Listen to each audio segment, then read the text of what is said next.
reached up and stuck my key in the door. I go into the house and her alarm is going off. So I opened her door and I went in her room and she wasn't there, and I got a big lump in my throat and I woke my parents up. I thought maybe she was in bed with them.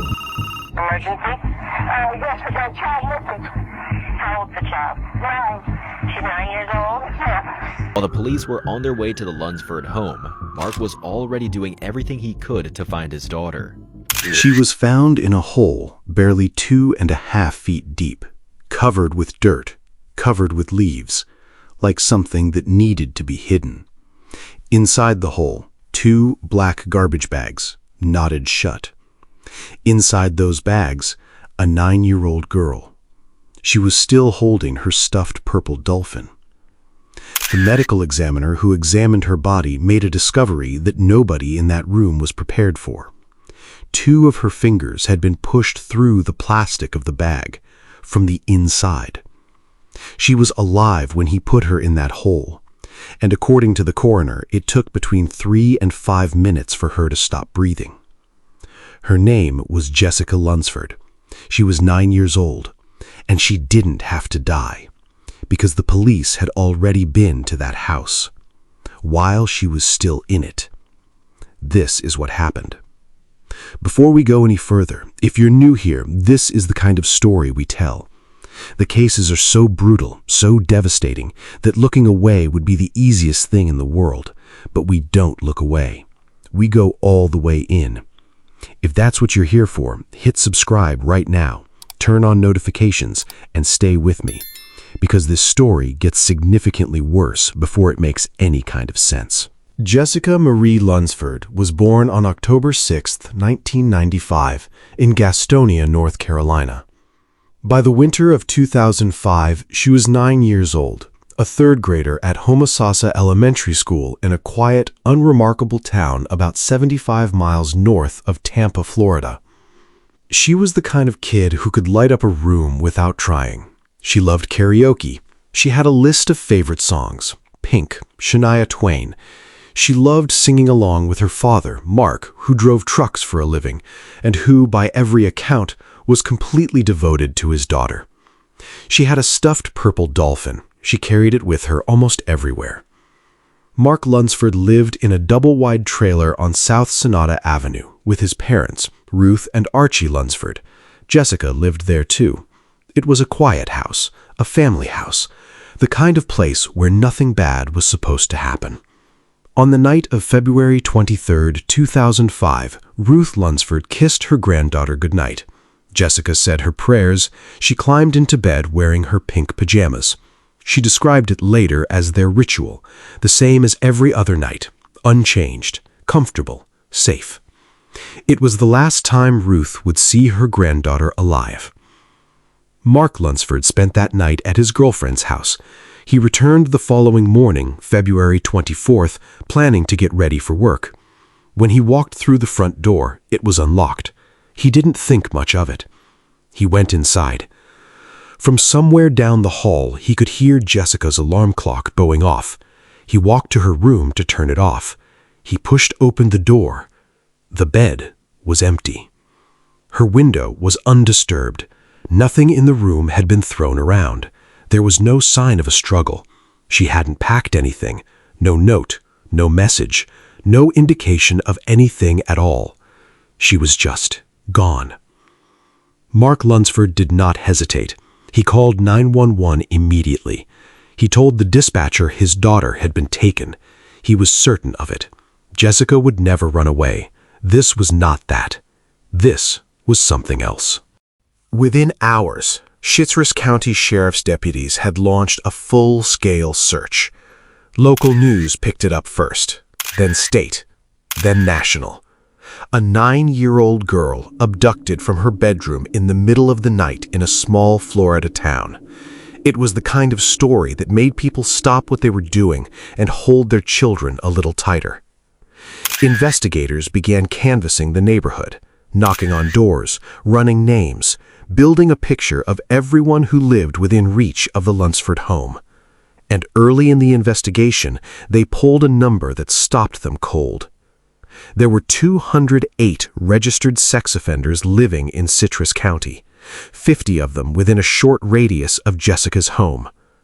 One name rose to the top almost immediately: John Evander Cooey, 46 years old, a career criminal with decades of arrests behind him, burglary, carrying a concealed weapon, indecent exposure. In 1991, he had been attempting a lewd act at a 14-year-old girl in a Big Lots store in Crystal River. He had been convicted of exposing himself to a 5-year-old child. He was registered as a sex offender in the state of Florida. On paper, he was known. On paper, he was flagged. On paper, the system was supposed to be keeping track of him. But here is where the system failed for the very first time. According to the sex offender registry, Cooey's listed address was miles away from the Lunsford home.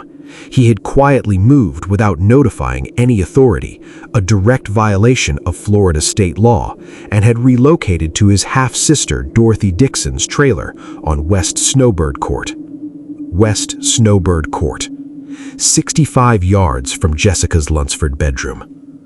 The Lunsford family had no idea a sex offender was living 65 yards away. They had no reason to know, because the registry said he wasn't there. When investigators first went to Dixon's trailer to ask about Cooey, they were greeted at the door. His sister was home. His boyfriend was home. 2 other housemates were in that trailer. They said Cooey wasn't there. They said they didn't know where he was. Nobody invited the police inside. Nobody offered to let them look around. And the police, without a warrant, with no legal grounds to force their way in, turned around and left.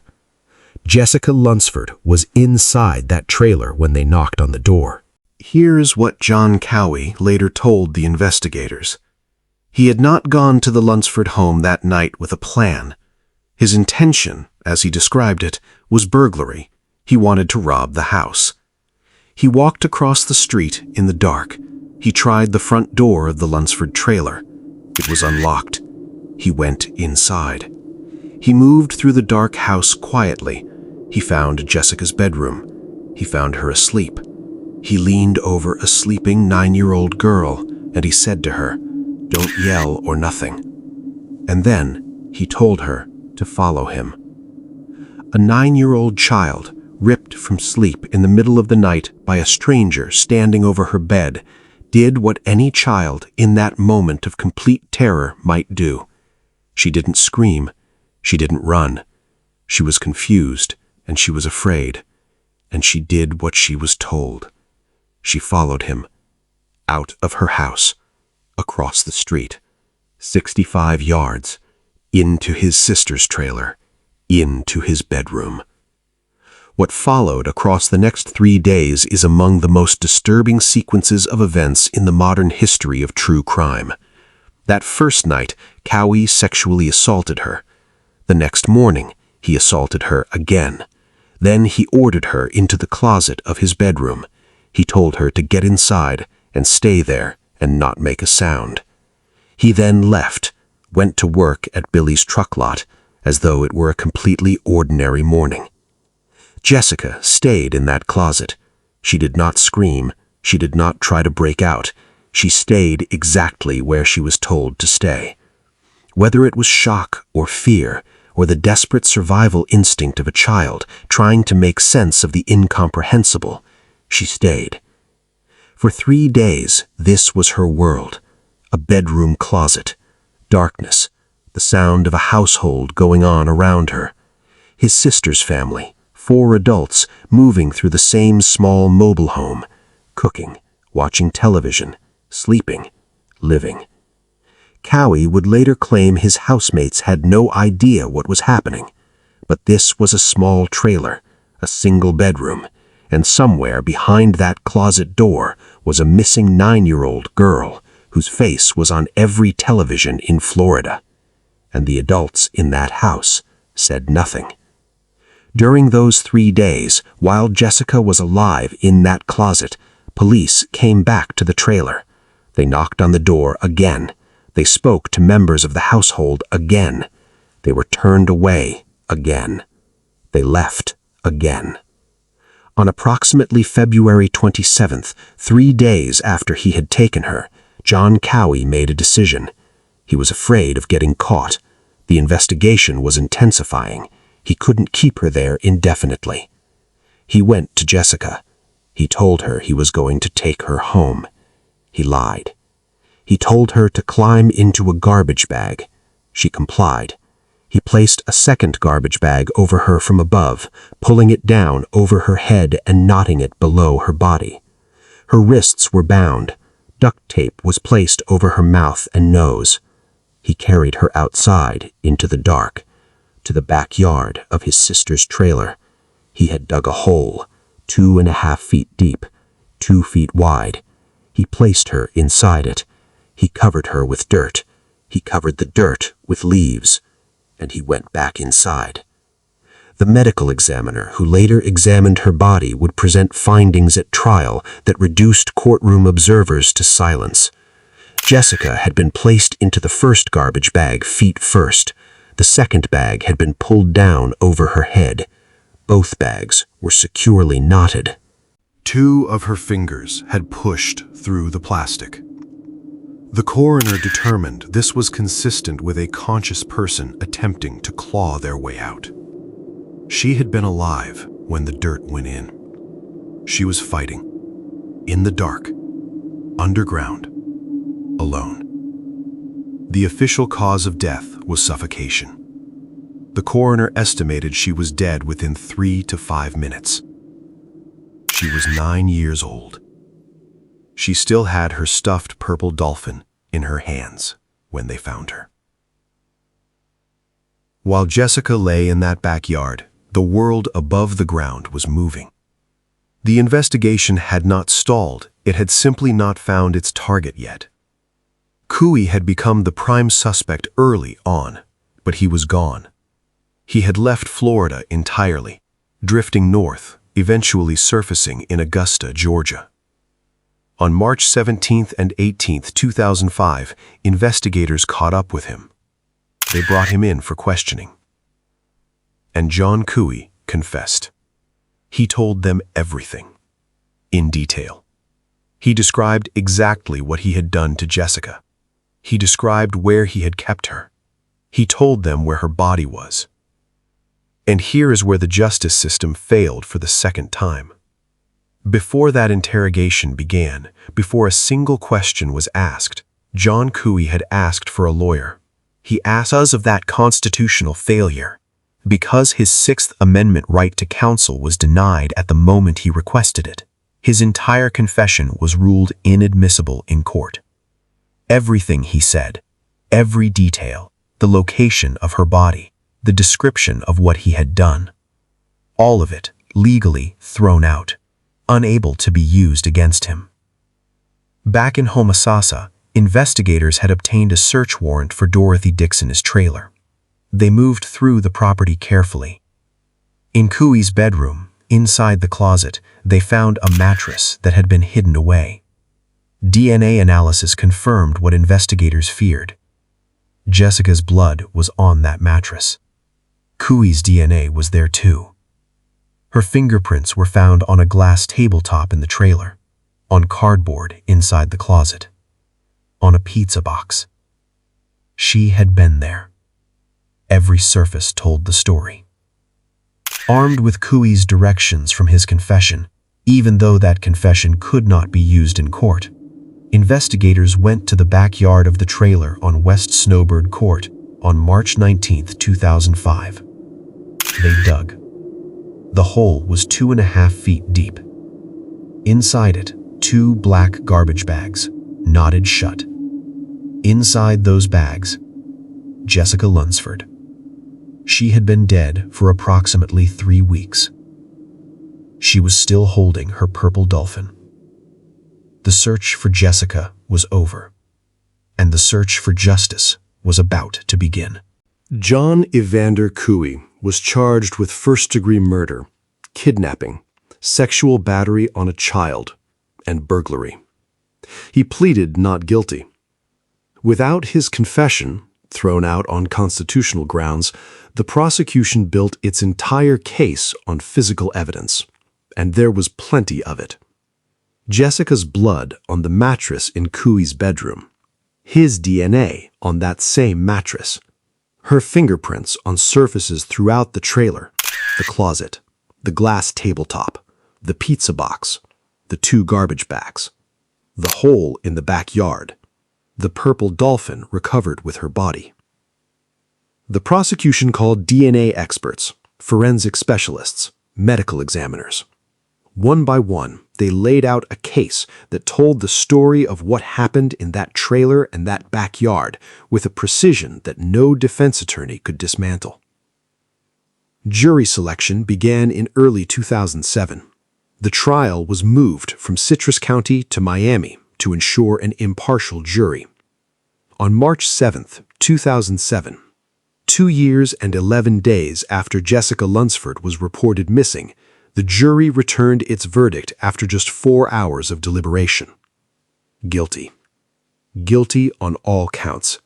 First-degree murder, kidnapping, sexual battery on a child, burglary. John Cooey stood at the defense table and swayed slightly as the verdicts were read. He showed nothing. Mark Lunsford, Jessica's father, was in that courtroom. He had been the most visible face of this case for 2 years, appearing on national television, advocating for tougher laws, carrying his daughter's memory into every room he entered. When the verdict came, he wept. On August 24, 2007, a judge sentenced John Evander Cooey to death by lethal injection. He never felt that needle. On September 30, 2009, John Cooey was taken from his prison cell to a hospital in Florida.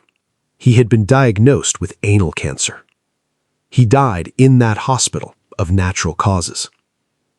The man who buried a 9-year-old girl alive while she held her stuffed dolphin died in a hospital bed, on his own timeline, of his own disease. The state of Florida never got to execute him.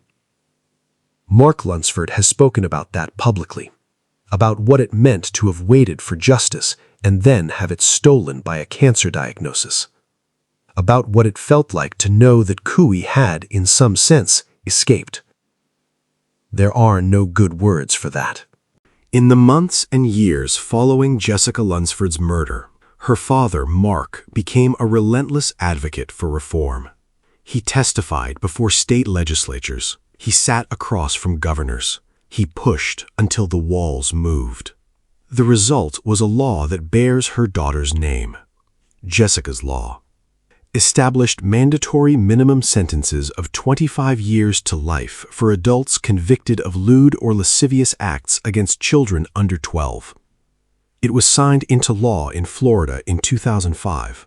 Versions of it were adopted in states across the country.